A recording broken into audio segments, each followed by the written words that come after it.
Saludos cordiales y bienvenidos todos al canal de YouTube de la Hermandad de Reservistas y Veteranos de la Armada. Nos acompaña don Juan José Esteban Garrido, que nos hablará de la Armada Española en el Pacífico durante el siglo XVIII. Nuestro conferenciante es ingeniero de caminos, canales y puertos, MBA por la Escuela de Negocios de Organización Industrial de Madrid, máster universitario en prevención de riesgos laborales y profesor asociado en la Universidad Politécnica de Valencia. Asimismo, es alférez de navío, reservista voluntario del Cuerpo General de la Armada, con destino en la Base Naval de Rota y en el Centro de Valoración para el Combate. Ha impartido numerosas conferencias y ha publicado muchos artículos en diferentes medios sobre la historia de nuestra Armada. Y es, además, académico correspondiente de la Real Academia de Cultura Valenciana. Les dejo con nuestro conferenciante. Buenas tardes, Arturo, y muchas gracias por la presentación. Vamos a comenzar ya sin más dilación con la conferencia. La Armada Española en el Pacífico en el siglo XVIII. Mantener la bandera española ondeando en la infinita costa pacífica americana, así como en el archipiélago filipino, teniendo vara alta en todo el Océano Pacífico, resulta, cuando recorremos aquellos años, una empresa de dimensiones colosales, a la par que una hazaña portentosa. Singladuras oceánicas interminables, en un duermevela infinito, embarques encadenados sin punto de reposo, pocos buques y menos hombres para salvaguardar territorios inmensos, una carencia permanente de los medios más imprescindibles para mantener operativos nuestros buques, con el consiguiente sinvivir de los oficiales responsables de tal milagro. Soledad, guardias y más guardias en un medio tan cambiante y peligroso como es la mar. Daños e imprevistos en los barcos, velas rifadas, masteleros y vergas quebradas, incomprensión en autoridades y mandos superiores, atrincherados en los recovecos de una burocracia en la que mandaban y mandaban mirando sin ver, en base a rimbombantes estadillos que ignoraban la realidad. Tripulaciones y guarniciones llevadas hasta el agotamiento, con las consiguientes complicaciones para la gestión de unos recursos humanos en tal estado. En estas circunstancias, en este siglo, España vio destruida por dos veces esa armada. Primero en la Guerra del Asiento, 1739-1748, y después, al final del 18, que realmente acabó para España en 1805, en Trafalgar. Pero la mar embravecida y las singladuras difíciles han servido siempre para corroborar a los fieles y purgar a los indecisos. Y así, cuando nos acercamos a los avatares de aquellos marinos que dieron lo mejor de sí mismos en aguas del Pacífico, nos embarga un sentimiento de vértigo, de profundo respeto, sincera admiración y vivo deseo de emulación, que se desborda al comprobar cómo aquella armada, además de todo lo dicho, fue capaz de protagonizar expediciones científicas asombrosas que sin su concurso no hubieran sido posibles. Fue capaz de establecer un despliegue naval en ultramar que permitió frenar los asentamientos de potencias rivales en nuestros territorios, capaz de luchar contra el contrabando, de sostener y fomentar el comercio marítimo, capaz de contribuir al conocimiento geográfico antes que nadie, capaz de cartografiar las costas de medio mundo y proteger el tráfico de cabotaje, capaz de mantener contra viento y marea la soberanía española en las aguas infinitas del Pacífico. Ahí es nada.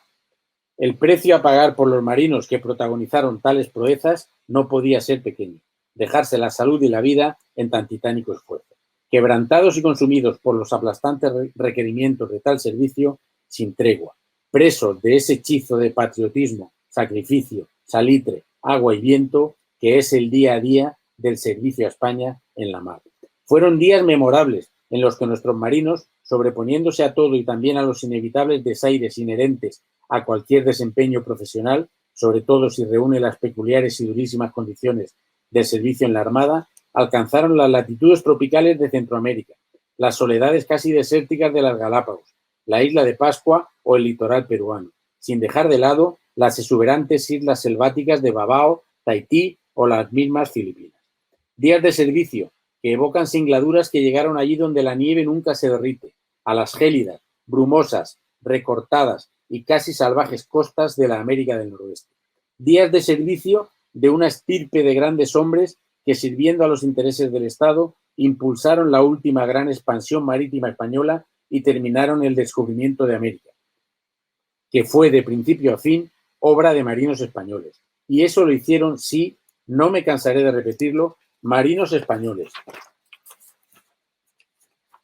Los mismos disciplinados marinos españoles que en su inmensa mayoría huyeron del engreimiento, de la soberbia y del orgullo malentendido como de la peste, para poder liderar con autoridad y mente abierta aquellas polis flotantes que fueron nuestros buques allende los mares. No voy a omitir, en un boceto histórico veraz como pretende serlo este, la existencia de situaciones injustas que tuvieron lugar a bordo de nuestros buques y que merecerían más espacio y atención, pero que lamentablemente no puedo tratar aquí. Como tampoco voy a ocultar la presencia en nuestras filas de individuos con una actitud con C marcadamente deficiente y ajena por completo a la institución a la que pertenecían.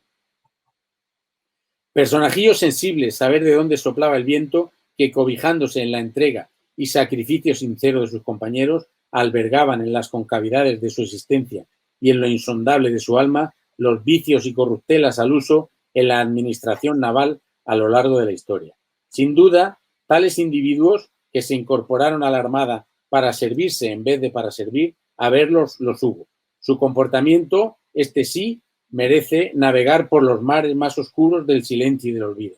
De modo que no les voy a dedicar ni un renglón, y conviene recordar aquí que en el Colegio Apostólico ya hubo un Judas y que rara, por no decir inexistente, es la institución de hechuras humanas que no los alberga. Lo que sí merece sin duda toda nuestra atención es la contribución, no por desconocida, menos meritoria, de quienes cumplieron sus obligaciones lejos de los altos puestos y los grandes despachos, pero eso sí, enamorados hasta los tuétanos de su profesión, aunque de resultas del vendaval de vientos dominantes de la publicística extranjera, sus meritorios y extraordinarios hechos hayan quedado desdibujados y oscurecidos por los reiterativos, corrosivos y eternos topicazos, verdaderos fardos de alfalfa histórica que esos vientos hegemónicos han diseminado por doquier. Y es aquí cuando las emociones nos toman por asalto, cuando se comprende que para ceñir con éxito los vientos tremebundos, contrarios y descompuestos de esa propaganda tan poderosa y arrolladora, huérfanos como estamos de unos más media de corazón español, solo nos queda apelar a los hechos desnudos, realizar la glosa llana y sincera de las vidas de aquellos marinos admirables que, sirviendo y cumpliendo, escribieron para su patria una de las grandes páginas de la historia universal. Eso es lo que voy a intentar humildemente. Los mares unen los pueblos, las tierras los separan. Esta frase, que vi por primera vez colgada de una pared en la Escuela Naval Militar de Marín en el año 1994, si en algún momento se ha cumplido a rajatabla, ha sido en las Españas del siglo XVIII, que abarcaban la enormidad de cerca de 30 millones de kilómetros cuadrados, es decir, 60 veces la extensión actual de lo que hoy conocemos como España, unidos únicamente por la mar. Casi no nos cabe en la cabeza, o por lo menos no cabe en la mía, cómo con los medios técnicos de la época se podía lograr que aquello fuese una estructura viable. Carlos II dejó una España peninsular, americana, africana, flamenca e italiana, que tras la Guerra de Sucesión, en el aciago Tratado de Utrecht, quedó reducida a peninsular, africana y americana. Si bien el nuevo y joven rey, Felipe V, que empezaba a dar muestras de una recia españolidad, no estaba muy por la labor de que las cosas quedaran así, y tan solo 4 años después buscó el desquite. Su abuelo Luis XIV, como buen francés, pretendía que todo lo naval se hiciese en Francia y que España lo comprara o lo alquilara. Las rutas americanas eran mantenidas por buques franceses durante la Guerra de Sucesión Española. Los buques extranjeros visitaban los puertos españoles del Pacífico que teóricamente tenían vedados. Contrabandistas franceses y piratas ingleses aprovechaban las aguas revueltas para vulnerar el monopolio comercial español en América y fortalecer su comercio. Así, con nuestra armada reducida a una sombra de lo que fue, para poder cubrir momentáneamente las necesidades españolas en el Pacífico, España envió en 1716, digamos, contratada o subcontratada, la escuadra de Martinet, que además había sido corsario, para que limpiara el Pacífico de corsarios. O sea, el zorro a cuidar las gallinas. Los 3 buques llegaron al Pacífico en 1717. Se envió también el navío Nuestra Señora del Carmen, comprado en Génova, al mando de Bartolomé de Urdinzo, llevando como segundo a Blas de Lezo. No consiguieron atravesar el Estrecho de Magallanes, ni ese año ni el siguiente. En parajes tan indómitos, finalmente su barco quedaría completamente desbaratado en el Río de la Plata. Como la cabra tira al monte, el espíritu corsario de Martinet afloró y desembocó en un enfrentamiento abierto con las autoridades virreinales, que además eran las que, de acuerdo con las órdenes de Madrid, tenían que hacer efectivo el pago de la escuadra francesa. Ya se imaginan que Martinet no cobró y que en 1719 volvería a España con su reclamación.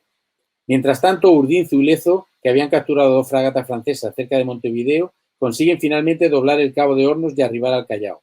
El cuadro no podía ser más desolador. Buques viejísimos y maltrechos, corrupción galopante en la maestranza, años de abandono, intervencionismo virreinal en las cosas de marina. Era lo que había y lo que tenían que cambiar. Quedó Lezo al mando de la escasa fuerza naval e intentó mejorar lo que pudo mientras la plaga de corsarios, ahora más ingleses que franceses, continuaba. Don Blas acabó enfrentándose al virrey, que quería mangonear en los asuntos navales sin tener la más mínima noción de los mismos, como en tantas ocasiones, desgraciadamente, ha sucedido en nuestra historia. La misión era imposible disponiendo tan solo de 2 o 3 buques que merecieran el calificativo de buque de guerra. Hacían falta más buques y más marinos de guerra. La dureza del servicio naval hacía masiva la deserción en las arribadas a los puertos y la disciplina en los buques se mantenía gracias a la impagable, abnegada, callada y eficaz labor de la infantería de marina, garante del orden y la seguridad a bordo. En lo relativo a arboladuras y aparejos, mástiles, vergas y masteleros, los de buena calidad procedían del Báltico y el problemón que se le planteaba a nuestra armada era irresoluble. Si había guerra con Inglaterra, esos vitales suministros eran obstaculizados cuando no impedidos directamente por la Royal Navy, que solo tenía que esperar en los estrechos daneses o en el Canal de la Mancha para interceptarlos. Los esfuerzos que sufrían esas partes del buque durante el servicio en la mar eran tremendos, siendo necesario llevar a cabo en las navegaciones continuas reparaciones y sustituciones de las mismas, dándose la paradoja de que la Armada no podía disponer de unos pertrechos esenciales y de reposición constante cuando más los necesitaba. Lo teníamos muy, pero que muy complicado, por si no tuviésemos bastantes problemas ante la rebeldía de Felipe V contra lo impuesto que no ha aceptado en Utrecht, estalla la guerra de la cuádruple alianza, 1717-1720, Inglaterra, Francia, Holanda y Austria contra España. Vemos a las naciones más poderosas de Europa, lo que es decir del mundo en aquellos días, unir sus fuerzas para poder doblegar a aquella España que aún era mucha España.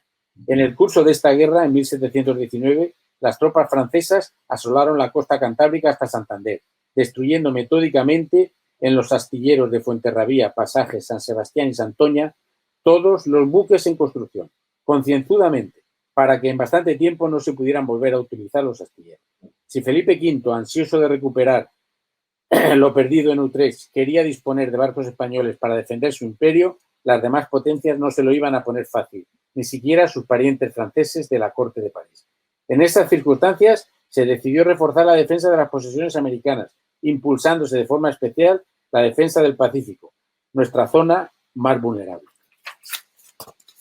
Por supuesto, era también tarea de nuestros barcos proteger los envíos del tesoro desde el Callao a España, bien por Panamá o bien por el Cabo de Hornos, lo que hacía inviable, obviamente, con la escasez de buques descrita, proteger adecuadamente el flanco sur del Pacífico. Entre 1705 y 1729, más de 200 fragatas piratas francesas e inglesas habían cruzado el Cabo de Hornos con su mirada puesta en las riquezas de la costa española del Pacífico. Las naciones que ahora miramos deslumbrados eran las que anhelaban y buscaban las riquezas generadas por el mundo hispánico, aunque fuera mediante métodos infames. Así avanzaba el siglo, hasta que Inglaterra, que se sentía cada vez más fuerte con la proa puesta siempre en los territorios y riquezas de las Españas, nos llevó a una guerra de 10 años, 1739-1748, la Guerra del Asiento, en la que entramos con una quiebra de la Real Hacienda. Crujían las cuadernas de la monarquía. El plan inglés consistía en atacar el Istmo de Panamá por el Atlántico y por el Pacífico, apoderándose de Cartagena de Indias y partiendo en dos las Españas, atacando su centro, su corazón geográfico, el Istmo de Panamá. Cómo no, en momento tan delicado faltaba de todo y cuando se tiró de los rimbombantes estadillos de la corte para poner los teóricos buques disponibles en la mar, muchos de ellos estaban inservibles por la falta de mantenimiento. De acuerdo con el plan inglés, Anson atacaría por el Pacífico tomando Panamá y Vernon tomaría Portobelo en el Caribe, enlazando a ambos para consolidar la posesión del Istmo y proporcionar a Inglaterra una base inmejorable en el corazón de la América española. Punto de partida desde donde arrebatar después a España sus territorios americanos. Felizmente, nuestro servicio de espionaje funcionaba bastante bien y se tuvo información excelente de todos estos planes. Se despacharon flotas de refuerzo a los puntos que se sabía que iban a ser atacados. Los buques salieron a navegar como se pudo, improvisando, parcheando, canibalizando, y las flotas llegaron a sus destinos, porfiando con la fortuna, entre ellas la de Blas de Lezo a Cartagena de Indias. Anson dispone de 2.000 hombres, 3 navíos, 2 fragatas y 2 buques auxiliares, y ha de pasar por el Cabo de Hornos. La corte española envía ahí a José Pizarro, que acababa de llegar a Santander con la flota del Tesoro procedente de América, burlando a los ingleses que permanecían siempre al acecho. En esa misma flota y con esos mismos hombres, exhaustos y esos barcos maltrechos, sobre la marcha, sin ninguna planificación previa, se le ordena hacerse a la mar otra vez, poniendo rumbo al otro lado del mundo con 2.800 hombres a los que no se dejó ni desembarcar. Así se quemaba a los hombres y a los barcos. Además, el porte de los buques era inferior al de los de Anson, pero era lo que había, era eso o nada. Habitualmente nuestra marina, verdadero escudo de la monarquía, regía la ley de la necesidad, que no pide remedios perfectos sino tolerables. Pizarro en febrero ya estaba en el Cabo de Hornos, pero no pudo pasar al Pacífico. La flota española, como un juguete del temporal, acabó desbaratada. Una fragata desapareció para siempre. Los demás barcos acabaron deshechos en distintos puntos de la costa sudamericana del Atlántico. Por esas fechas llegaría también Anson y sufriría la misma mar arbolada y el viento huracanado del Cabo de Hornos. El Asia de Pizarro se dio de bruces con una fragata de Anson en condiciones meteorológicas tan salvajes, con olas tan abruptas y gigantescas, que ni pudieron aproximarse para desesperación de Pizarro. El Centurión de Anson pasó al Pacífico y 2 buques más, destrozados y casi sin tripulación, consiguieron llegar a las islas de Juan Fernández. Anson había perdido más de 2/3 de sus hombres, le quedaban 400, y a pesar de las calamitosas condiciones en las que llegó, pudo recuperarse en las islas de Juan Fernández al carecer estas de guarnición española. Con sus 3 barcos comenzó a apresar desprevenidos e indefensos mercantes españoles. Así supo que Pizarro no había podido pasar al Pacífico y que Vernon había sufrido el mayor descalabro del siglo en Cartagena de Indias a manos de Blas de Lezo, dando un vuelco absoluto a la guerra. Lezo murió en Cartagena pagando el precio más alto por cortar por lo sano los designios de la corte de San James. Fue el colofón glorioso de una vida heroica más, colmada de trabajos, riesgos, heridas, padecimientos y desaires en el real servicio. Y sin embargo, hasta no hace mucho, tan insigne marino continuaba navegando por los mares del silencio y del olvido como tantos otros marinos españoles. El plan inicial inglés ya no era posible, por lo que el papel de Anson quedó reducido a merodear por las costas españolas, ya sin las limitaciones tácticas de sus órdenes sobre Panamá, dedicándose entonces, con un proceder muy propio de los británicos, al saqueo y a la piratería. En 1742, por fin la Esperanza, al mando de Pedro Mendinueta, cruza el Pacífico y recala en Chiloé, Concepción y Valparaíso. Pizarro finalmente cruza por los Andes, dejando el Asia en Montevideo. Y aquí, permítanme que me quite no el sombrero, sino el cráneo, como decía Valle Inclán, ante el compromiso, ante la clara conciencia del cumplimiento del deber de estos hombres a la hora de cumplir sus órdenes. No importaban los sacrificios, no importaban los fracasos, no importaban las calamidades y amarguras, no importaban las privaciones, importaba cumplir las órdenes. Ahí están sus vidas para el que se atreva a seguir su estela. Anson, tras saquear el puerto de Paita como buen jugador de ventaja, no se atrevió con el Callao. Puso rumbo norte hacia Acapulco en busca del Galeón de Manila, pero no tenía fuerzas tampoco para atacar una plaza tan fuerte como Acapulco, por lo que se dirigió a Filipinas, dando tumbos por unos mares para él desconocidos. Y así, mientras nuestros buques buscaban al saqueador Anson en las aguas del Perú, este se reponía y pertrechaba en Macao para dirigirse al estrecho de San Bernardino, entre las islas de Luzón y Samar en Filipinas, donde acechó al Galeón de Manila el Nuestra Señora de Covadonga, apresándolo tras un combate de varias horas. En 1744, Anson llegó a Inglaterra con su botín, que fue llevado a la Torre de Londres en 12 carretas y expuesto al público. De los 2.000 hombres que salieron con Anson, quedaban 188. Ellos también pagaban su precio. Concluida su misión, Pizarro volvió por tierra a Montevideo, donde fue capaz de recomponer el Asia, con el que transportó una parte del tesoro del Alto Perú, que puso a salvo en la ría de Corcubión el 2 de enero de 1746. En el Pacífico solo quedaba la Esperanza de 50 cañones y, para colmo de males, un tsunami había hundido la otra fragata de que disponía la Armada en el Pacífico. Curiosamente, Entre las pocas tropas supervivientes se encontró la Compañía de Infantería de Marina de guarnición en el Callao, única superviviente con la de la Guardia Virreina. También en 1746 comienza el reinado de Fernando VI y había que proteger el Pacífico. La corona envía al Castilla y a la Europa bajo el mando de Orozco. De recia madera cubana, armados canibalizando otros buques presentes en el arsenal, zarparon desde el Ferrol en septiembre de 1747 y recalaron en Concepción en marzo de 1748, llegando posteriormente al Callao. Como la guerra había acabado, se les ordenó volver a España cargados de caudales, una vez más sobre la marcha y con lo que había. Orozco volvió a Cádiz en 1750, habiendo perdido en la travesía 264 hombres. Ante las dificultades para enviar buques desde España, se intentó construirlos en Guayaquil, donde las maderas eran excelentes. Allí se construirá el San José, más conocido como el Peruano, que fue votado en 1756. Por el momento era todo lo que había. Vamos viendo el planteamiento inevitable de la corona española. Acosada. Se confiaba en unos pocos buques y sus dotaciones a los que se les exigía hasta la extenuación para proteger un océano sobre cuyas inmensidades casi inabarcables, 170 grados de la circunferencia terrestre ocupa el Pacífico, se cernían implacables las ambiciones de nuestros poderosos adversarios. La única posibilidad de que continuaran siendo españolas era la Real Armada. Únicamente jugaba a nuestro favor el tormentoso estrecho de Magallanes, en el que aguardaba al navegante que osase desafiarle un mar embravecido de tintes espantosos. Anson había puesto de manifiesto la vulnerabilidad del dispositivo español en el Pacífico. Reforzarlo era ya inexcusable. En 1746 se comenzó a construir la fortaleza del Real Felipe para proteger la base más importante de España en el Pacífico. Sería el punto de apoyo para los apostaderos de San Blas en la Nueva España y de Cavite en Filipinas. Las naves en tránsito hacia ellos recalaban en el Callao para reabastecimiento, descanso y reparación. En el caso de San Blas, además de este tipo de apoyo, se le despachó artillería, armas y municiones. Se fortificarían también Valdivia y Valparaíso, además de reforzar la fortaleza de San Diego en Acapulco.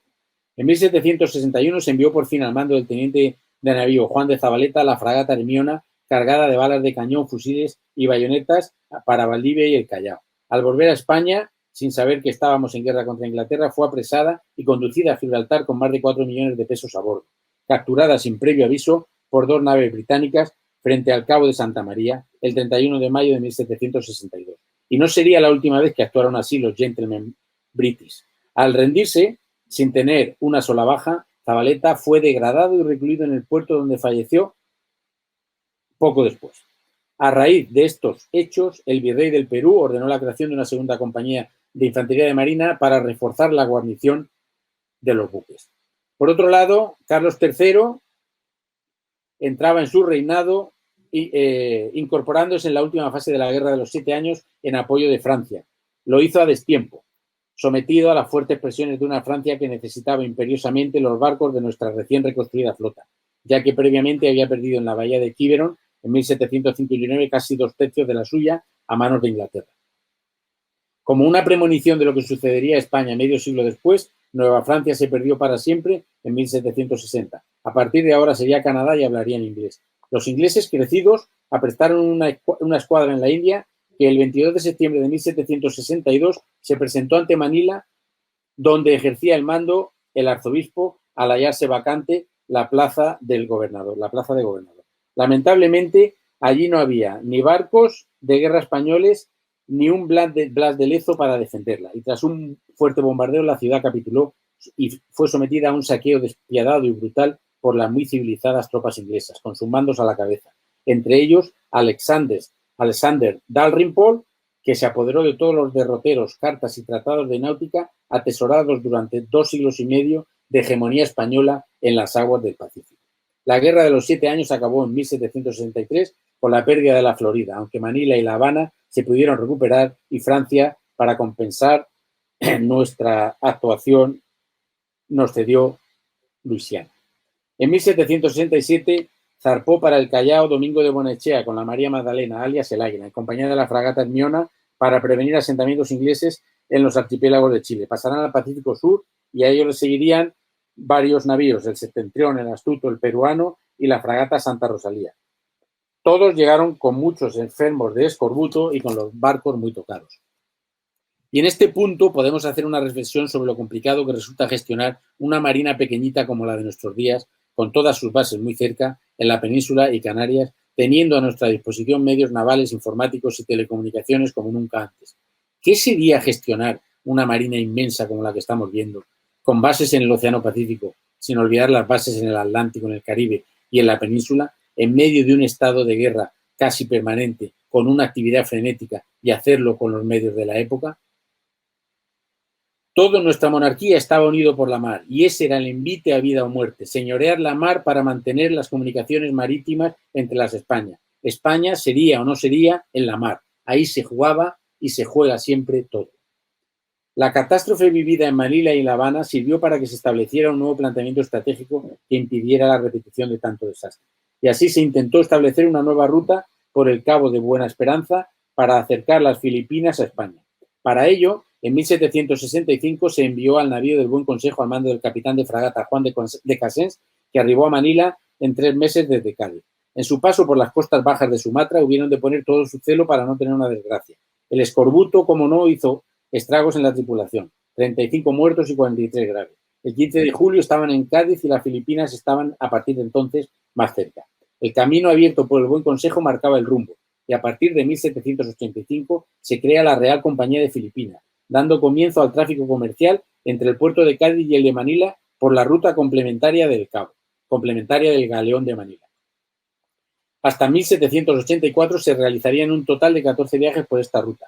Además, entre 1774 y 1792 se sucedieron no menos de 10 campañas por las costas del Pacífico Norte, que dieron como resultado el reconocimiento de las costas del actual estado de Washington, de la Columbia Británica y de Alaska, hasta las islas de la Reina Carlota y las Aleutianas. En el extremo sur del continente, el piloto José de Moraleda exploró los complicados canales de los confines australes, descartando definitivamente la presencia enemiga en aquella zona inhóspita y remota. Realizó varias campañas entre 1787 y 1796, en las que levantó cartas generales, derroteros y planos de los puertos más importantes. Estudió en Chiloé la frontera que divide las tierras de las aguas y sus mutuas relaciones. Circunnavegó Chiloé, describiéndola desde la mar.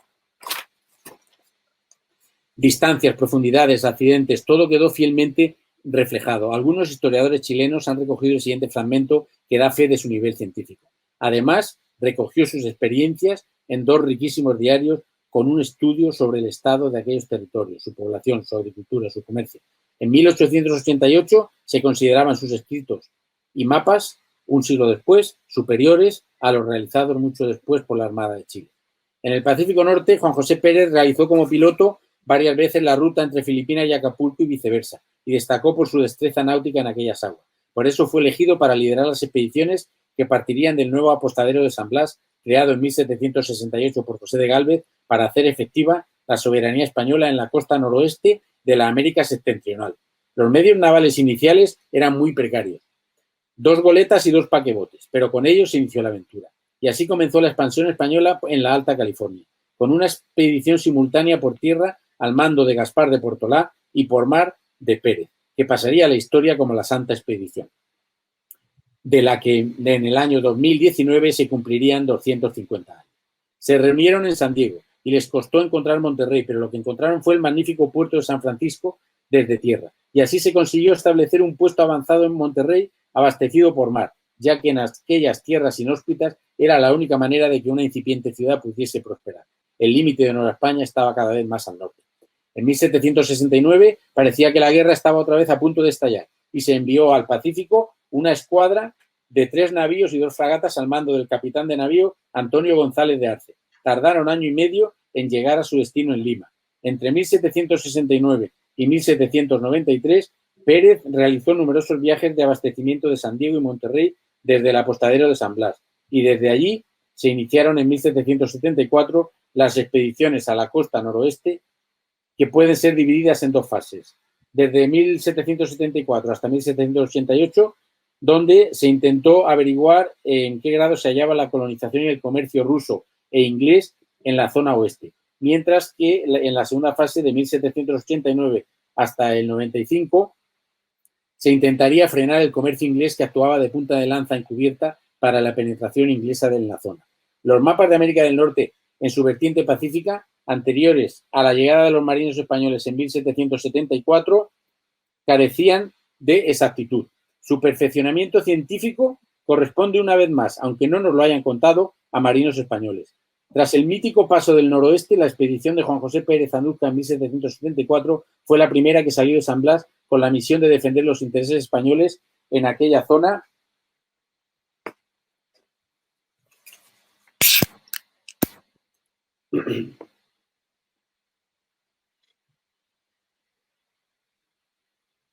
Siguiendo siempre las órdenes del virrey Bucareli. Esta expedición estaba formada por la fragata Santiago, el buque más grande construido hasta la fecha en San Blas, al mando de Pérez, que llevaba como segundo a Esteban José Martínez, llegando hasta los 55 grados norte, a pesar de las fuertes corrientes y vientos contrarios. Descubrieron la isla de Vancouver y reconocieron sus costas. La bahía de San Lorenzo, después Nootka, fue el puerto elegido para sustituir a San Blas por sus mucho mejores condiciones para la recalada y fondeo de barcos. Pérez lo estudió detalladamente. Las dificultades que presentaban costas plagadas de islas que formaban un laberinto de canales sin cartas que señalasen los bajos ni los accidentes peligrosos se comprende fácilmente. 24 horas de vigilancia en medio de una costa desconocida, envueltos por las frecuentes nieblas de aquellas latitudes, siempre en vilo, en barcos más que baqueteados, reparaciones continuas más o menos de fortuna para poder continuar la misión con alguna seguridad y sin exponerse a un desastre. Los formidables embates de la mar en tales latitudes, el escorbuto, siempre a bordo, ante la imposibilidad de tomar tierra en largos periodos de tiempo. Con tales premisas había que cumplir la misión. En 1775 sale otra expedición de San Blas al mando de Bruno de Zeta, que no estaría a la altura de tan alta distinción. Juan Francisco de la Bodega y Cuadra se presentó voluntario para la misma y embarcó en la goleta Sonora que mandaba el teniente de fragata Juan Manuel Ayala. Les acompañaba el paquebote San Carlos al mando de Miguel Manrique, que en aquellas soledades perdió la cabeza y tuvo que ser desembarcado. Ayala pasó a mandar el San Carlos y Bodega la Sonora. El San Carlos iría a explorar la descubierta bahía de San Francisco y la expedición al norte continuaría solo con 2 barcos, el de Zeta y el de Bodega y Cuadra. Ayala sería el primer marino europeo en solitario en pasar por la entrada del Golden Gate y surcar las aguas de la bahía de San Francisco. Levantó un mapa que envió a Bucareli indicándole que en aquella bahía cabían todas las escuadras del mundo sin molestarse unas a otras. La goleta de Bodega era poco más que una lancha grande y en ella se sentía la mar, se vivía y se sufría la mar. 14 hombres, el comandante y el piloto, eran toda la dotación. El piloto, Murel de la Rúa, era otro marino de vocación y el sistema de trabajo a bordo, la autoentrega radical. Bodega escribía en su diario: solo miraba el deseo de corresponder con honor al encargo a que he venido, sacrificando mi salud y aún mi vida por su majestad. Con motivo de arreciar el viento, la Sonora escoraba enormemente y crujía sin cesar al someterse el aparejo a una tensión extrema. Tal imagen, ciertamente sugestiva, hacía que la Sonora cortara las olas con gran velocidad. Hasta tal punto se amedrentó la dotación, pues no en vano continuamente llevaban bañando 2 tablas de la cubierta y los golpes de mar por barlovento no daban lugar para estar seco, que mientras Bodega dormía se arrió la mayor sin orden para ello. Bodega los amonestó severamente y mandó largar la vela nuevamente, consiguiendo que aquel cascarón de nuez, forzando vela, devorase las procelosas aguas del Pacífico Norte. Bodega conocía el límite hasta el que podía llegar la goleta, gracias a esa compenetración especial, hombre-barco, que solo los marinos de garra alcanzan a sentir y comprender.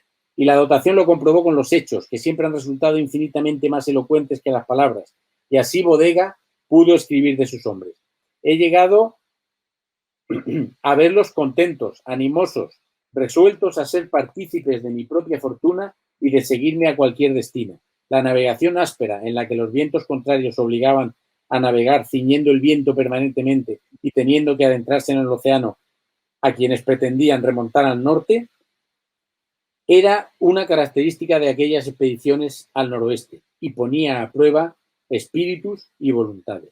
Prueba de la que no todos salían airosos. Ezeta, a pesar de navegar en la fragata Santiago de mucho mayor porte, quiere volver al sur. Convoca junta de oficiales y la respuesta de Juan Francisco de la Bodega y Cuadra es antológica. A mí se me ha entregado el mando y yo debo cumplir con el honor que corresponde a mi nacimiento. No se me oculta su pequeñez, la de la goleta sonora. Mal gobierno, poco aguante, ningún andar y serme indispensable forzar de más vela de la que requiere. Todas estas razones debían habérselas hecho presentes a sus excelencias los que las propusieron, informándoles siniestramente de sus propiedades, pero ya es tarde para mudar de parecer. Quienes se sacrifican gustosos conmigo son mi piloto, que era Murel de la Rúa, y la poca gente que tengo. Y últimamente Dios ayuda y esfuerza las acciones grandes, y cuando me sea la fortuna tan adversa que no encuentre remedio, morir cada uno en su ejercicio, y por el rey es gloria para la posteridad. Así se reanudó la expedición al norte, gracias a la férrea voluntad de Bodega y Cuadra. Y poco después, Ezeta quería otra vez volver, prevaleciendo en la discusión otra vez Bodega. Pero pocos días más tarde nos cuenta Bodega en elegantes palabras que lo insinúan todo sin decir nada. En una tenebrosa noche se separó el comandante y arribó a puerto contagiada la tripulación. Pero si otros cejaban, él no. Continuó hacia el norte, hacia la gloria, casi sin víveres, pertrechado solo con un sentido del deber encomiable. Alcanzó casi los 59 grados de latitud, dejando constancia cartográfica de todo lo que vio, llegando por primera vez hasta la actual Sitka en Alaska y realizando varias tomas de posesión. El gélido ambiente y las múltiples adversidades lo hicieron poner al fin proa al sur. Antes de San Francisco encontraron una ensenada que hasta nosotros ha llegado como Bodega Bay.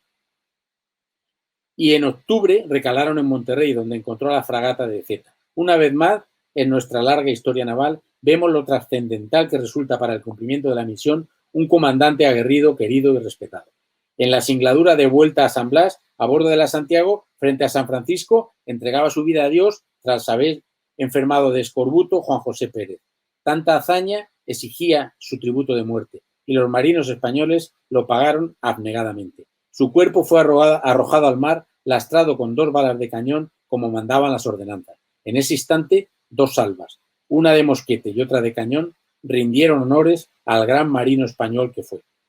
En 1779 encontramos a Bodega otra vez navegando hacia el norte en una expedición integrada por las fragatas Princesa y Nuestra Señora de los Remedios, mandada respectivamente por Ignacio Arteaga y él mismo. Durante ella se avistará el cabo y la imponente mole helada de San Elías, de 5.500 metros de altura, y se alcanzarán casi los 61 grados norte en el puerto de Santiago, actual Etches.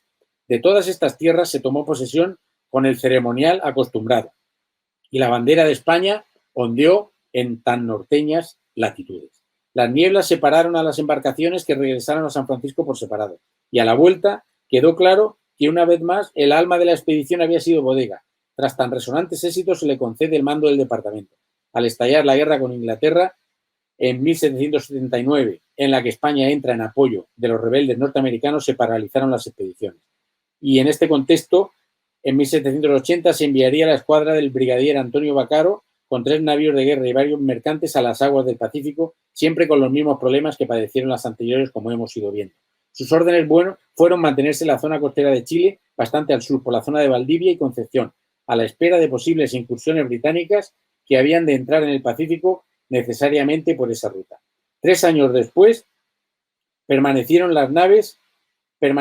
las naves en Talcahuano por orden del virrey, cada vez en peores condiciones y padeciendo numerosas averías, sin poder ser reparadas correctamente al no existir allí ni maestranza ni arsenal.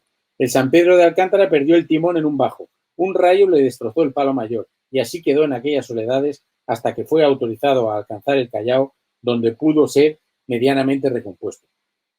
Finalizada la guerra en 1783, la escuadra de Vaccaro recibió orden de regresar y tuvo que comunicar que con los buques en el estado en el que estaban era imposible. El virrey le ordenó que zarpara a toda costa, porque el coste de la escuadra no lo podía soportar el virreinato, que se había declarado en quiebra en 1780. Resulta asombroso y sumamente llamativo cómo las limitaciones económicas y la incomprensión de los gobernantes del momento, que como en tantas ocasiones miraban sin ver, abocaron a la Armada a situaciones realmente comprometidas. Y de este modo, en condiciones más que precarias, tuvieron que zarpar rumbo a España tras reparaciones de fortuna, transportando para más INRI el tesoro acumulado en Lima durante toda la guerra. Los datos demuestran que en la mayoría de los casos milagrosamente los buques arribaban a puerto. No obstante, en circunstancias tan adversas no faltarían tampoco en el trasiego incesante e improvisado de barcos que estamos viendo los grandes desastres, como después de lo dicho se comprende sin mucho esfuerzo. El San Pedro, a la altura de Talcahuano, presentó una vía de agua que le impidió continuar el viaje. Los otros dos buques, el peruano y el Santa Paula, continuaron, pudiendo cruzar el Cabo de Hornos y reparar en Río de Janeiro, llegando a España en 1785. El baqueteado San Pedro de Alcántara tuvo que volver al Callao como pudo, con las bombas sin parar, bombas accionadas a brazo, conviene recordar, y volvió a zarpar. Tras múltiples peripecias y casi hundido, consiguió arribar al Río de Janeiro, donde fue nuevamente reparado, aunque estaba casi deshecho, sobre todo en la parte de proa. Zarpó nuevamente en noviembre para naufragar al norte de Lisboa. 14 oficiales y 152 personas fallecieron, aunque se pudo rescatar la mayor parte de la carga. Vaccaro regresó después a España con la Santiago en 1784 sin grandes contratiempos. Me detengo en estos detalles porque nos muestran a las claras el viacrucis que era navegar por medio mundo careciendo de lo más imprescindible.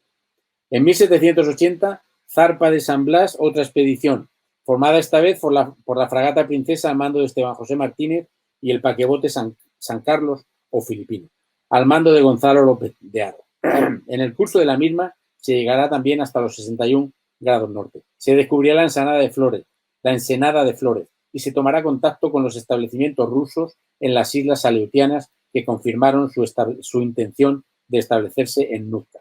A raíz de las informaciones obtenidas en la expedición anterior, en 1789 Esteban Martínez fortifica Nootka, siguiendo las instrucciones recibidas. Posteriormente se presentaron en el puerto barcos ingleses que pretendían ocuparlo y fortificarlo, lo que fue impedido por Martínez, que apresó a los ingleses. Estos, muy bien relacionados con su gobierno, del que eran avanzada disimulada, reclamaron su apoyo y el incidente de Nootka comenzó. El embajador de Carlos IV en Londres, el Marqués de Campo, escribía con amargura: desde que estoy en el mundo he visto constantemente que la conducta inglesa es despotismo, artificio y mala fe. Las hostilidades no llegaron a estallar, debido al acuerdo firmado el 28 de octubre de 1790 en el Escorial, en el que se recogía que los dos representantes, uno español y otro inglés, fijarían los términos concretos del acuerdo. En 1790 encontramos nuevamente, remontando al norte, a la fragata Concepción, al mando del teniente de navío Francisco de Liza, que llevaba a bordo la Compañía de Voluntarios de Cataluña para guarnecer Nootka. Iba con ellos el paquebote San Carlos, a las órdenes de Salvador Fidalgo, y la Princesa Real, el barco inglés apresado por Martínez, a las de Quimper, con órdenes de devolverlo según los acuerdos que se habían adoptado entre los dos gobiernos. Al no encontrar a quién devolver el barco en Nootka, de acuerdo con las órdenes del virrey, Quimper continuó con la exploración del estrecho de Juan de Fuca, que dejó plagado de nombres españoles: Revillagigedo, Núñez Gaona, estrecho de Haro, etc., huella inconfundible de su pasado español. Una vez en Nootka, Fidalgo fue enviado al norte a continuar las exploraciones y localizar puertos rusos. Así fue como este marino español del aseo de Urgel fue el que alcanzó las mayores latitudes en que España ha izado su bandera. El 3 de junio de 1790 tomó posesión del puerto de Córdoba, hoy Horta Inlet, al este de la bahía del Príncipe Guillermo, al que seguirían los puertos de Valdez, Gravina o Puerto Mazarredo. En su informe confirmó la presencia de los rusos al este de las islas Aleutianas. Como había que devolver imperiosamente el barco inglés de Marras, el virrey envió a Quimper a Macao, pasando por las Hawái que debía explorar. Y así, en 1791, Quimper zarpó de San Blas rumbo a Hawái. Allí, en la isla de Oahu, encontró una gran ensenada bien abrigada que se llamó Ensenada de Quimper y que hoy en día se llama Pearl Harbor. Quimper arribó a Manila, donde entregaría finalmente el buque. En 1792 se reúnen en Nootka los delegados español e inglés para dar cumplimiento a lo estipulado en el Escorial. El delegado inglés fue George Vancouver y el español Juan Francisco de la Bodega y Cuadra. Nadie sabía más de aquellas costas. Ya caballero del hábito de Santiago, además de diplomático excepcional y patriota sin fisuras, Bodega era el hombre perfecto para la misión, dispuesto, si llegaba el caso, a pagar de su bolsillo todas las atenciones y cortesías que hicieran falta. Y así, en medio de ninguna parte, en los espesos y salvajes bosques del Canadá, comieron manjares en vajilla de plata maciza del Perú, como si estuvieran en la corte virreinal de Lima.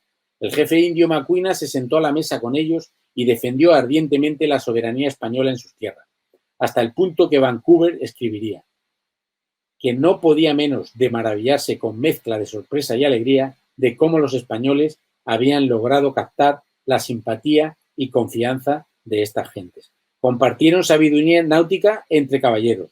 La isla en la que se encontraban se denominó Quadra Vancouver.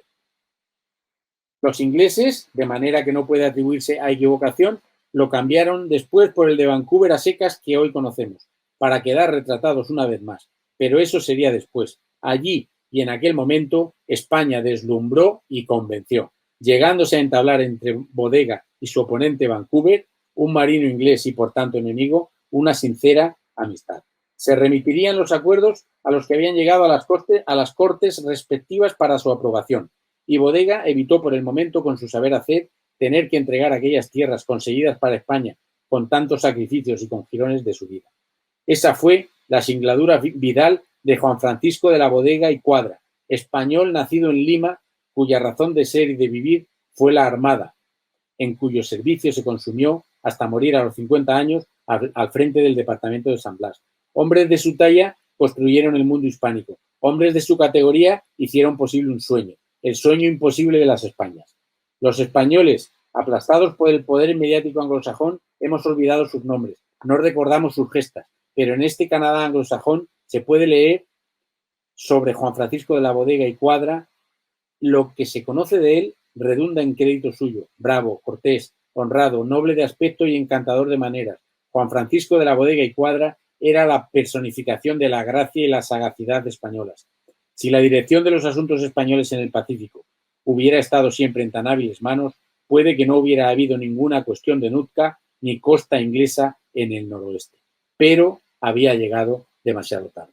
La debilidad española convertiría años más tarde a la anglosfera en la dueña de esta zona marítima del Pacífico Norte, si bien no de manera totalmente clara, hasta que en 1819 Estados Unidos compró a España sus derechos sobre la zona a través del Tratado Adams-Onist, consiguiendo así la transcontinentalidad y alcanzando el Pacífico, un Pacífico que hasta aquel día de 1819 había pertenecido indiscutiblemente a la hispanosfera.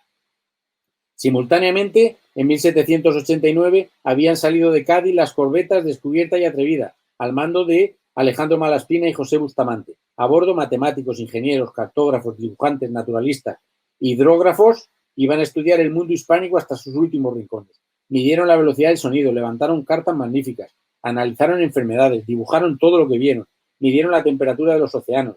Malaspina ya había viajado 2 veces a Filipinas y circunnavegado el globo con la fragata Astrea en 1786 en una navegación de 21 meses. En 1790 recalan en San Carlos de Chiloé, remontando todo el litoral español del Pacífico hasta Acapulco. Las corbetas, desde el apostadero de San Blas, participaron en las exploraciones de la costa noroeste en aquel verano de 1791, visitando el destacamento de Nootka. Cuando ya en Alaska, dado lo avanzado de la estación, Malaspina da la orden de descender por la costa para volver a Nootka, en lugar de seguir costeando Alaska para remontar hasta las gélidas latitudes entre los 70 y los 80 grados, Tomás Suria, valenciano y uno de los dibujantes de la expedición, anotó en su diario: hasta los más infelices marineros formaban corrillos murmurando sobre la deliberación tomada de bajar reconociendo la costa, pues como ignoraban los justos motivos que con acuerdo de la oficialidad se resolvían en la Cámara, creían falta de ánimo lo que era acertada precaución, y se les notaba disgusto e impaciencia. Ese era el admirable espíritu del pueblo que hizo posible un imperio de 3 siglos. Dionisio Alcalá Galiano y Cayetano Valdés, que se separaron de la expedición de Malaspina en 1792, realizarían la primera circunnavegación a la isla de Vancouver en 2 pequeñas embarcaciones, la Argoleta, Sutil y Mexicana. Se profundizó en el pormenorizado reconocimiento del laberinto que forman las pequeñas y numerosas islitas que rodean la más grande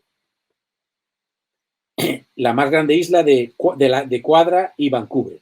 Exploraron este territorio durante 5 meses, dejando completamente decidido que por el canal de Fuca no existía el paso que se había supuesto hacia el océano Atlántico. El resultado de este importante viaje, que descartó para siempre la existencia del paso del noroeste, que por aquel entonces era defendida todavía por reputados geógrafos franceses, fue impreso en 1802 con el título de Relación del viaje hecho por la Arboleta Sutil y Mexicana en el año de 1792 para reconocer el estrecho de Fuca. La tarea de investigación científica fue ingente y, sin embargo, lamentablemente, casi todos los españoles, víctimas de una cultura mediática que relega nuestra historia, violentando la verdad, se lamentan de lo poco avanzados que eran sus antepasados, mientras admiran al capitán Cook y al Endeavour o a Darwin y al Beagle, que han visto en las pantallas, por supuesto, sin tener ni remota idea de quiénes fueron Orozco o Pizarro, Pérez o Martínez, Bonaechea o Gallangos, Bodega o Quimper, Malaspina o Alcalá Galiano, la Sonora o la Santiago, la Descubierta o la Atrevida, la Sutil, la Arboleta Sutil o Mexicana. Y sin conocer ni mucho menos el descomunal esfuerzo humano y científico que su patria llevó a cabo hace ya 3 siglos, lamentablemente. Conviene destacar y recalcar en este punto que los británicos no habían descubierto nada, absolutamente nada en el Pacífico hasta después del saqueo de Manila en 1762, donde, como hemos visto, esquilmaron la Universidad de Santo Tomás y el Colegio de San Agustín, santuarios del saber náutico español de más de 2 siglos de navegaciones, en las que nuestros marinos trillaron el Océano Pacífico. No tardarían en utilizar el fruto de su rapiña, navegando a tiro hecho con nuestras cartas y derroteros, atribuyéndose descubrimientos que no les correspondían y cambiando con descaro los nombres de infinidad de puntos ya descubiertos y cartografiados por los españoles muchísimos años antes, como muy bien ha señalado José María Lancho, a quien cito. James Cook siguió en 1769 calcadas las rutas de los mapas españoles del 16 y del 17, robados en Manila por Alexander Dalrymple. Esa es la gran hazaña de los marinos ingleses, seguir la estela de nuestros marinos y, por qué no decirlo, borrar nombres españoles sustituyéndolos por nombres ingleses, atribuyéndose, como no, el mérito del descubrimiento. Conviene insistir en tan escandalosos comportamientos si queremos desmentir la imagen falseada y tópica que nos han vendido de nosotros mismos, si queremos liberarnos de la cadena de omisiones, silencios y complejos inducidos con la que han intentado sujetarnos en los 2 últimos siglos. Con el paso del tiempo, cuando la verdad va quedando desatendida, anegada bajo complejos que todo lo inundan, conviene poner en valor con decisión y sin melindres los esfuerzos de aquellos hombres indomables, inasequibles al desaliento, disciplinados, con tenacidad sin límite, que sin desfallecer ante los embates sin misericordia de la mar y del servicio, consumieron sus vidas liderando o formando parte de aquel increíble desafío. En la puerta del arsenal de la Carraca, uno de aquellos arsenales vanguardia de la técnica y el conocimiento del siglo XVIII, aún se puede leer porque lo esculpieron en piedra aquellos que conocían cuánta verdad encerraba una magnífica sentencia en la lengua eterna de Roma. Tu regere imperio fluctus hispani memento. Recuerda, España, que desde los mares registe tu imperio. Lo escribieron gentes sagaces que comprendieron que era esa España la columna vertebral de las Españas del XVIII.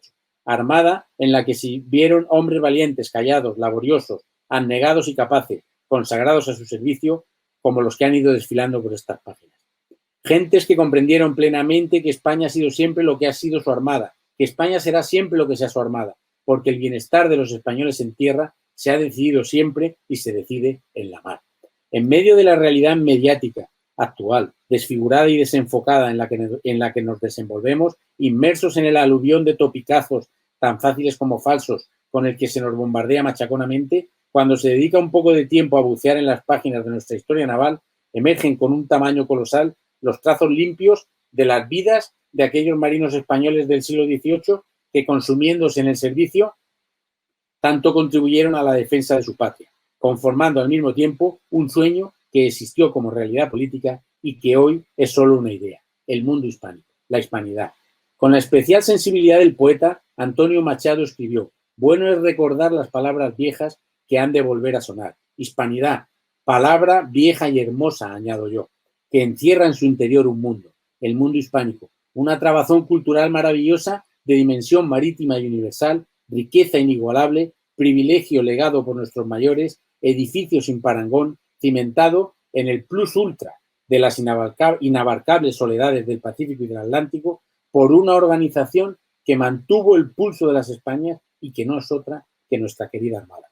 Produce profunda tristeza ver cómo las hazañas de nuestros héroes son relegadas a navegar por los mares del silencio y del olvido, condenadas como almas en pena a un destierro que no merecen, mientras que la inmensa mayoría de nuestros conciudadanos es privada del conocimiento de lo que fuimos, haciéndola pasar inconscientemente a engrosar las filas de un papanatismo desmedido por todo lo extranjero, profundamente pernicioso para nuestro futuro como sociedad.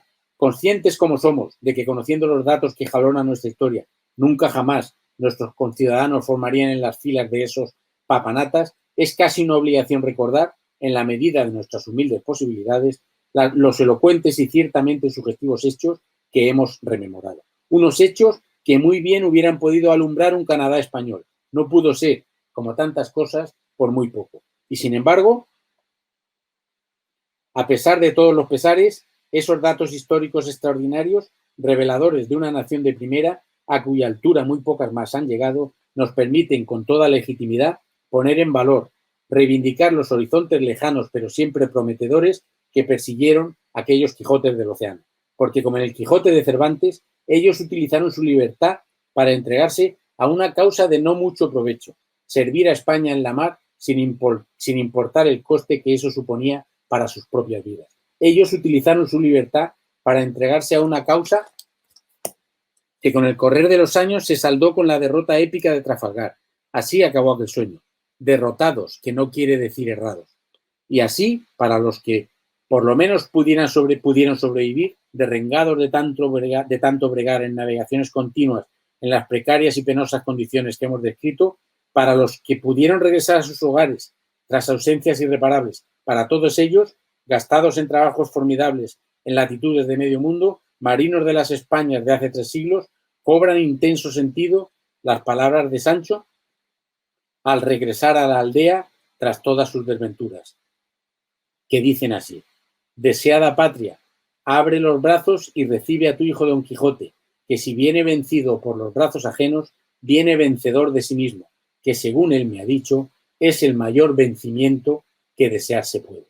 Sirvan, pues, estas palabras que brotaron de la inigualable pluma de Cervantes como sentido homenaje y rendido tributo a los españoles de todos los continentes que, seducidos por ese algo irresistible que tiene el servicio a la patria en la mar, hicieron posible durante el siglo XVIII, en las inabarcables inmensidades del Océano Pacífico, el sueño imposible de las Españas. Honor y gloria a todos ellos. No podemos, no debemos olvidarlos. Muchas gracias por su paciencia y por su atención. Como siempre, Juanjo, nos has hecho una exposición completísima de lo que fue nuestra Armada durante el siglo XVIII. Procuraremos no perderte de vista y que nuevamente en un futuro, que deseamos que no sea muy lejano, puedas volver a acompañarnos y recorrer contigo una página más de nuestra historia. Un abrazo y hasta siempre. Gracias a vosotros.